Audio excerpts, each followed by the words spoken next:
Quand on pense psychologie, psychothérapie, on voit avant tout ce qui se passe dans la tête. Mais l'exercice de cette discipline est éminemment complexe et bien évidemment beaucoup plus complète que ça. Et on voit de plus en plus dans la littérature de liens, de connexions entre ce qui se passe dans notre corps et ce qui se passe dans notre tête. Et au-delà de ça, ce qu'on peut percevoir du corps lors d'une séance de psychothérapie et même comment en tant que thérapeute, on peut utiliser le nôtre pour transmettre des choses aux personnes que l'on accompagne. Voilà quelques-uns des aspects qu'on va aborder dans cette vidéo grâce à un invité de marque. Il s'agit de Bernard Filleul, un psychologue, psychothérapeute d'expérience. Il est le fondateur de l'Institut Systémique Montpellier-Bruxelles. Si vous suivez un petit peu les vidéos de la chaîne, vous l'avez déjà vu dans un épisode de Confidence de thérapeute. Je vous mettrai un lien de rattrapage si jamais ça vous intéresse et je lui laisse tout de suite la parole pour qu'il nous parle de l'utilisation du corps en psychothérapie.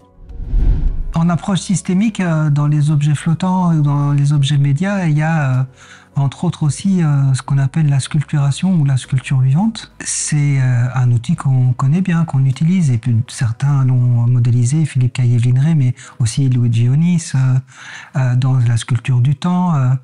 Et puis il y a un autre outil, je ne sais pas si tu connais, c'est les mannequins en bois, qui ont été développés par Jérôme Chenot et Véronique Wenderix, mes collègues dans les mannequins en bois qui sont derrière, qui est une autre manière de faire de la sculpturation, mais où on n'utilise pas son propre corps, mais on utilise des mannequins en bois pour représenter une sculpturation où tu te mets en position aussi un peu méta.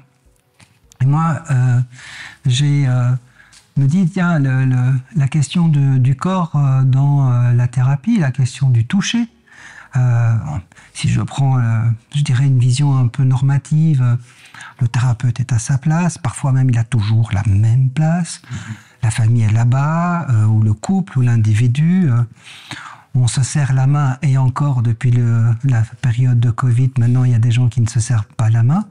Juste pour une petite anecdote, il y a une de mes étudiantes à qui je tends la main pour lui dire bonjour, et qui a un mouvement de recul, me dit on se serre la main. Je dis si vous voulez, moi j'ai l'habitude de serrer la main à mes patients, aux gens avec qui je travaille, en formation, mais c'est comme vous voulez, je dis. Et elle me dit mais moi je serre pas la main. Je dis ah non, d'accord, vous serrez pas la main. Et puis un truc auquel j'avais pas pensé, comme quoi tu vois on peut avoir des biais de représentation. Elle me dit mais moi j'ai commencé à travailler pendant la période du Covid. Donc elle n'a jamais serré la main au patient et c'est devenu pour elle son usage, elle ne serre pas la main. Dans la poignée de main, c'est une chose que j'affectionne particulièrement parce que la main, c'est quand même un geste très, on va dire, civilisé. Hein, on serre la main, c'est codifié, on a une façon de serrer la main, distancée, etc.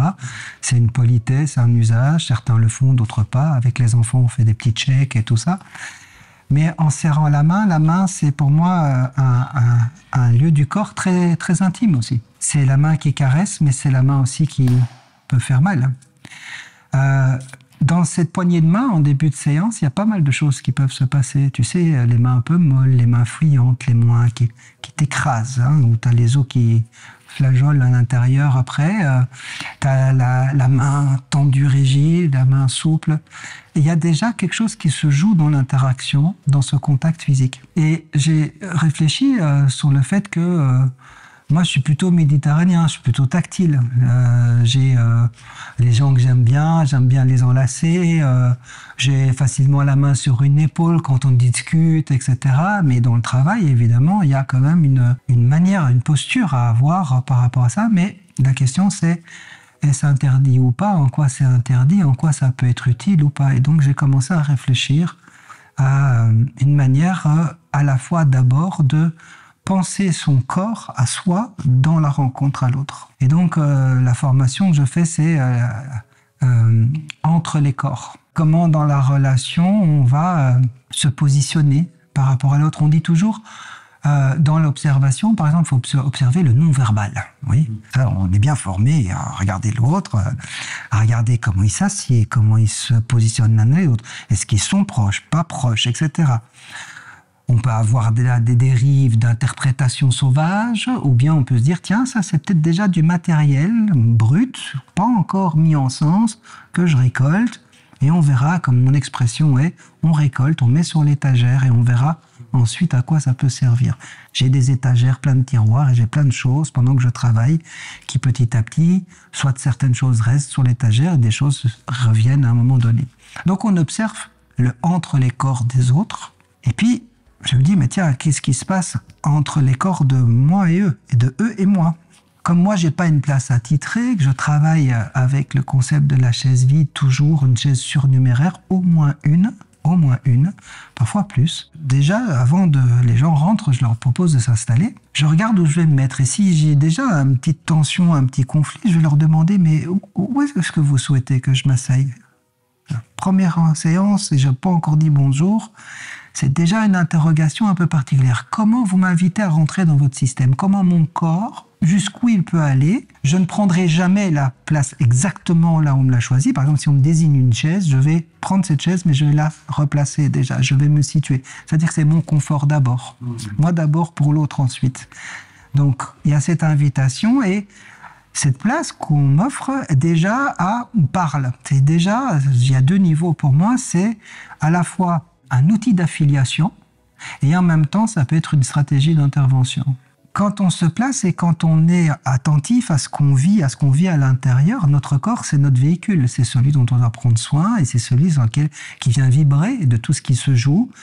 Et c'est pas anodin que parfois, tu peux sentir des sensations dans ton corps pendant une séance. Sentir une sensation, pourquoi? Parce qu'une émotion, elle passe par le corps plus vite que par la conscientisation ou la rationalisation ou l'intellectualisation, tous ces, ces process un peu plus élaborés, intellectuels. Donc tu peux pas rare d'avoir une sensation dans ton corps, une sensation désagréable comme une sensation perturbante. Par exemple, ton visage commence à se chatouiller. Et ça fait 3-4 fois que tu reviens au même endroit et que tu te chatouilles. C'est une douleur. C'est pas une douleur que tu connais pas, mais c'est une douleur qui tout d'un coup se manifeste.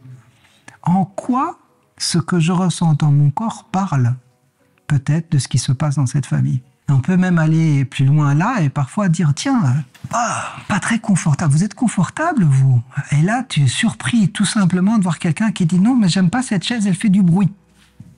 Tu vois, il fait crasse. Ou je suis mal assis, ou je suis pas bien, on se voit pas.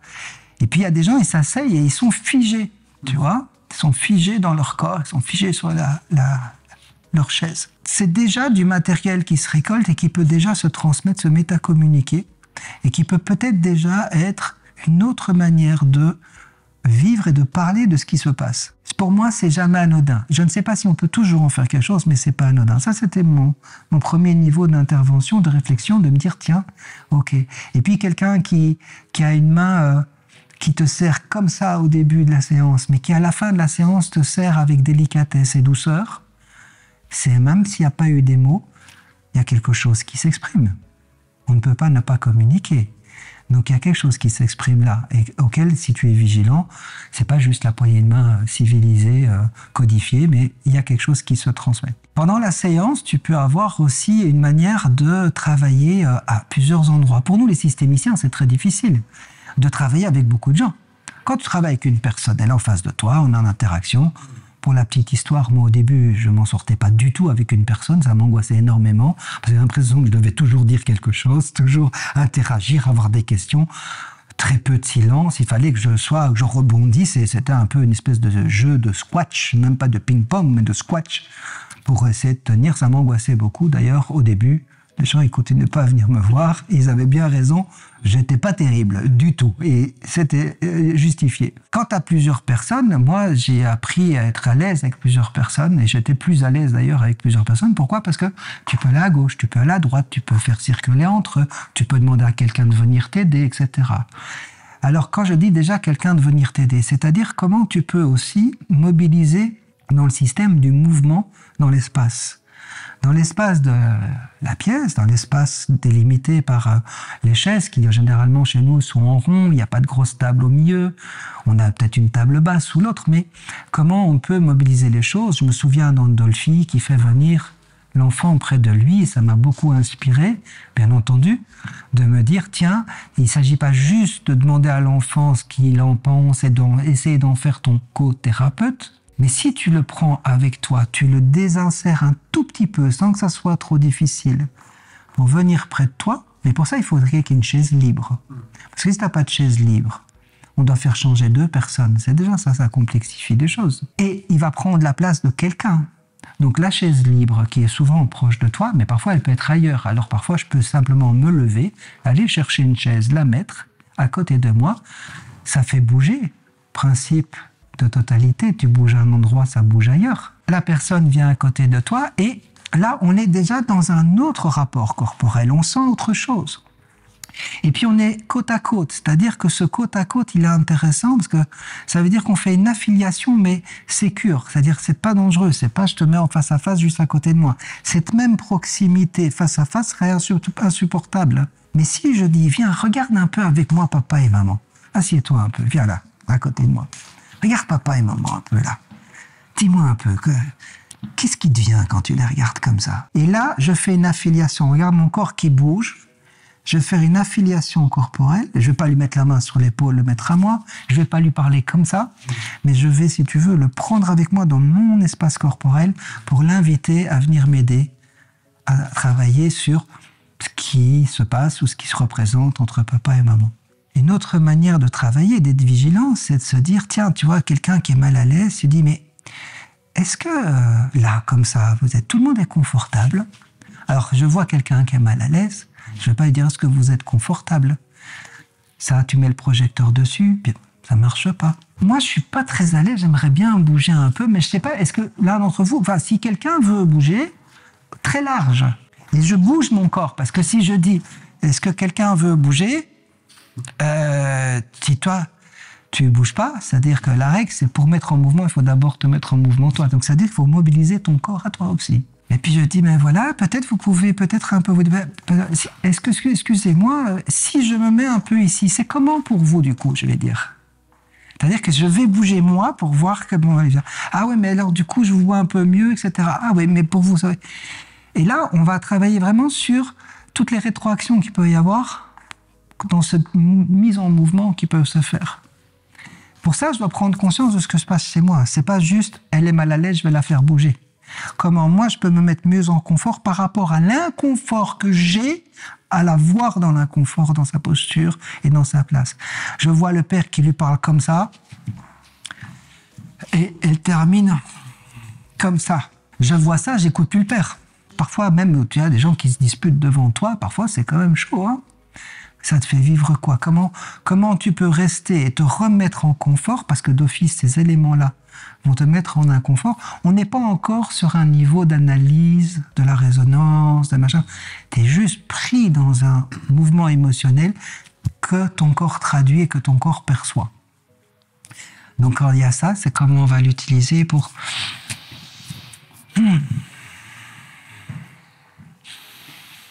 Bon... c'est pas rien, hein, ce qui se passe là entre vous. Hein. Moi, ça me prend là, en tout cas. Hein. Alors, tu vois, ça a l'air bête, ce que je fais là. Mais qu'est-ce que je fais? D'abord, je respire, et je respire pour moi. Mais en respirant pour moi, ça donne peut-être inconsciemment l'autorisation de respirer. Il y a un truc qui s'appelle les neurones miroirs, c'est pas à toi que je vais apprendre ça, mais à partir du moment où je regarde quelqu'un comme ça, où je fais ça, ouais, ou bien ça me fait quelque chose à moi. Donc je passe par moi de nouveau. Et là, on rejoint mon triptyque avec le courage relationnel qui est énoncé sans dénoncer, et partir de soi, énoncer ce qui se passe dans la relation, sans dénoncer l'action de l'autre ou des autres, comme étant c'est à cause de vous que je me sens comme ça.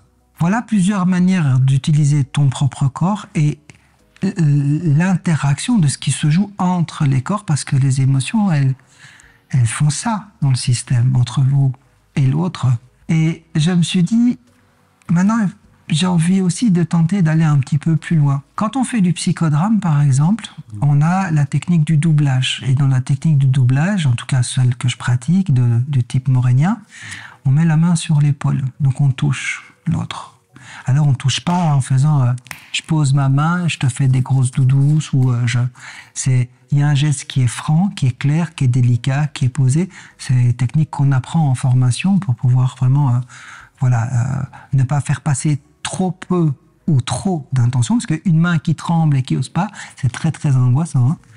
Donc là, je me dis, tiens, en technique de doublage, à partir du moment où je demande, j'explique ce que je fais, je prends mon outil, ça fonctionne, je peux mettre la main sur l'épaule des gens. Je me dis, tiens, pourquoi pas, en dehors du doublage, aussi oser avoir un contact, avoir un toucher. Quand on touche, on est touché.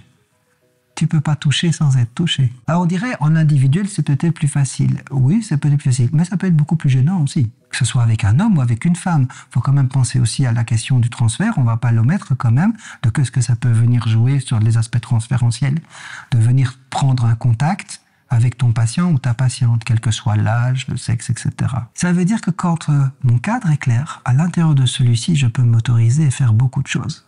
Et c'est pourquoi on ne fait pas de contact ou de toucher comme en psychodrame sans dire « est-ce que je peux mettre ma main sur votre épaule ?» Et puis j'ai une phrase qui continue, qui explique « c'est pourquoi je mets la main sur l'épaule, etc. » Depuis que je le fais, j'ai jamais eu de refus. J'ai eu quelques réticences, j'ai eu quelques « mais pourquoi, expliquez-moi », des craintes, etc. Mais un refus clair et franc, jamais eu. Pourquoi? Parce que je ne le fais pas avec tout le monde. Il faut qu'on sente et qu'à nouveau, on soit là, que ce soit au service du processus. Ce que je peux faire, c'est d'abord les aider et les inviter à avoir un contact entre eux.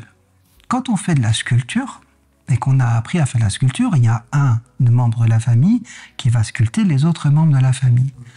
Je sais pas dans ta pratique si tu l'utilises, mais tu as déjà vu la surprise parfois de « ah, il me touche, comment il fait, comment il me positionne hein. ». L'idée, c'est un peu, on va sculpter comme si l'autre était une terre glaise qui ne réfléchit pas et qui se laisse mettre dans une posture parfois un peu ridicule, parfois un peu pas bien.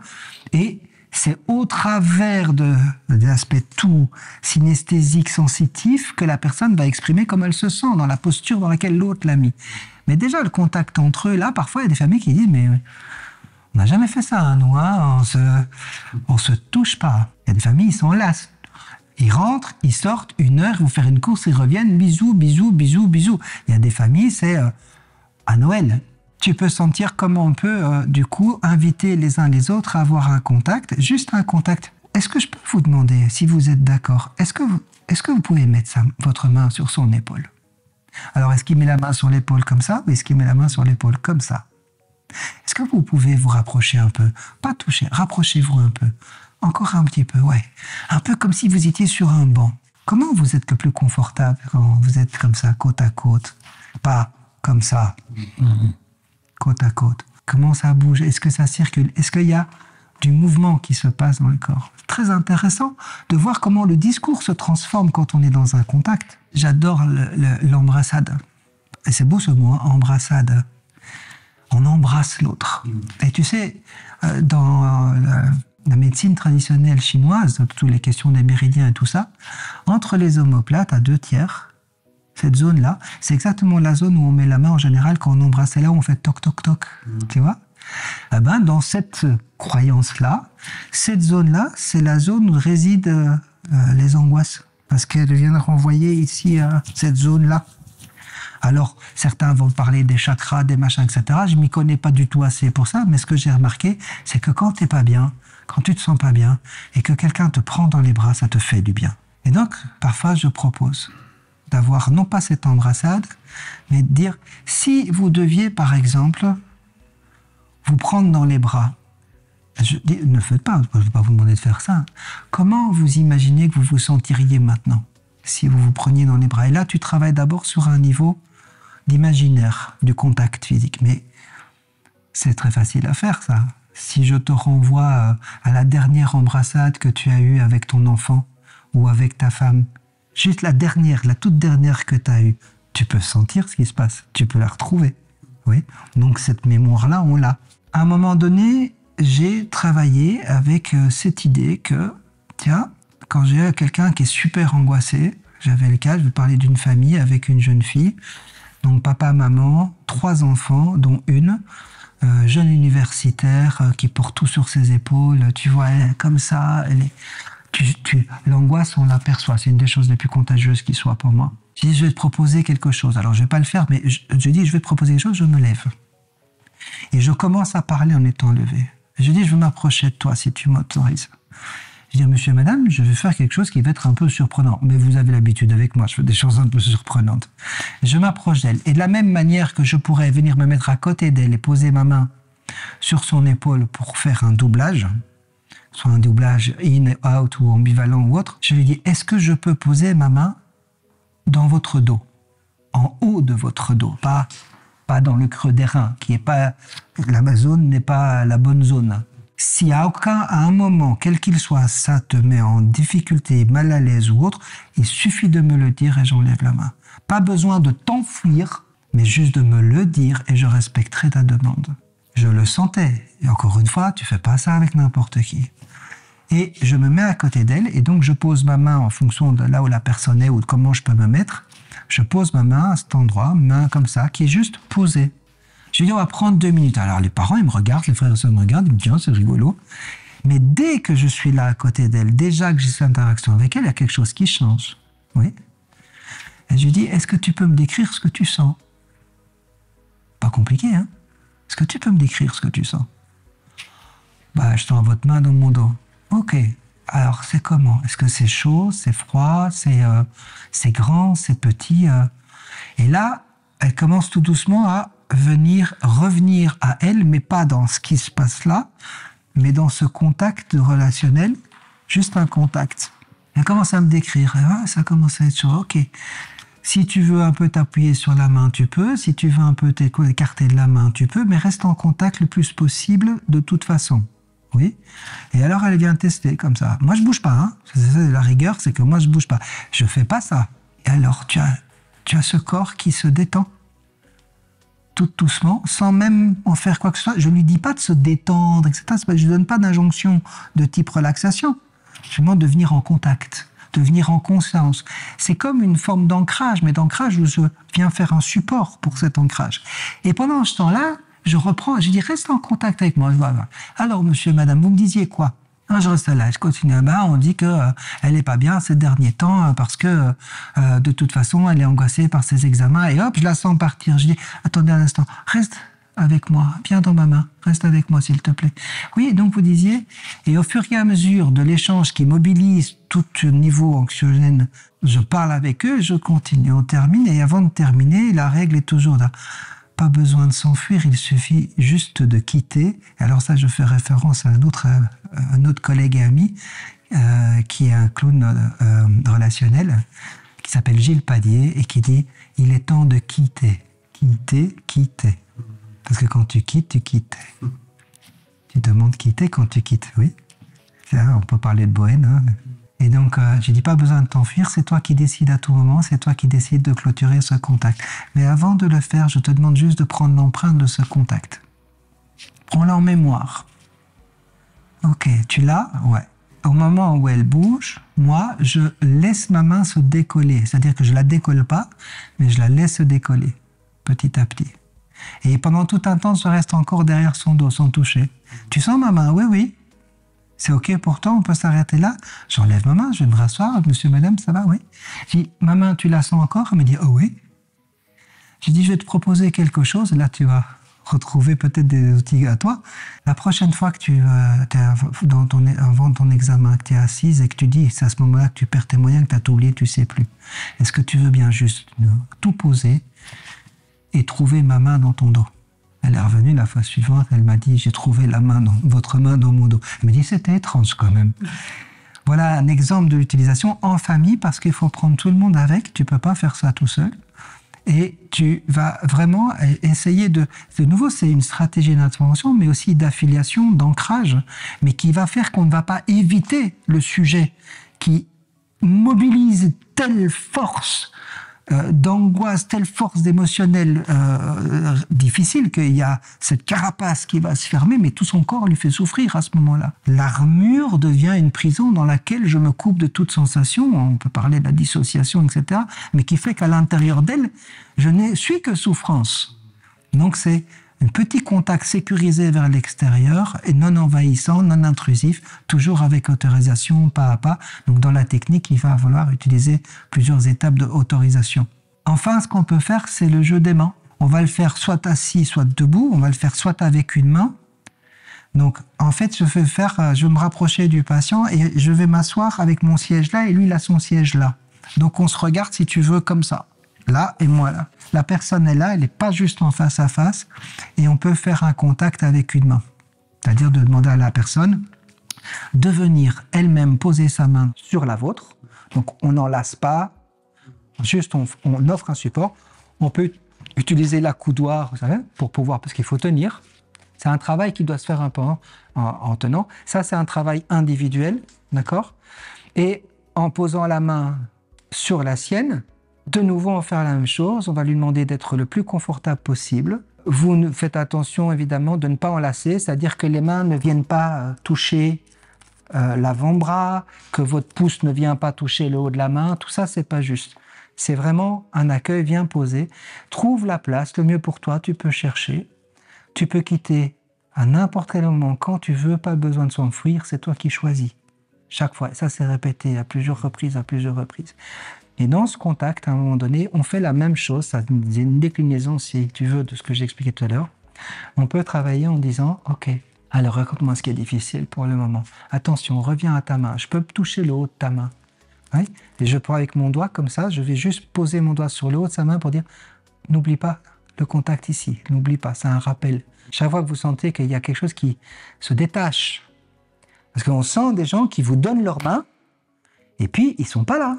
C'est juste un objet, main, bras, ça peut couper là, ça peut couper là, ça peut couper jusque là, ils te le posent là, et puis ils peuvent faire leur course. Comme les gosses font, ils jouent avec une main, avec une voiture, et toi tu es en train de faire les ongles de l'autre côté de l'autre main, qu'ils la laissent comme ça.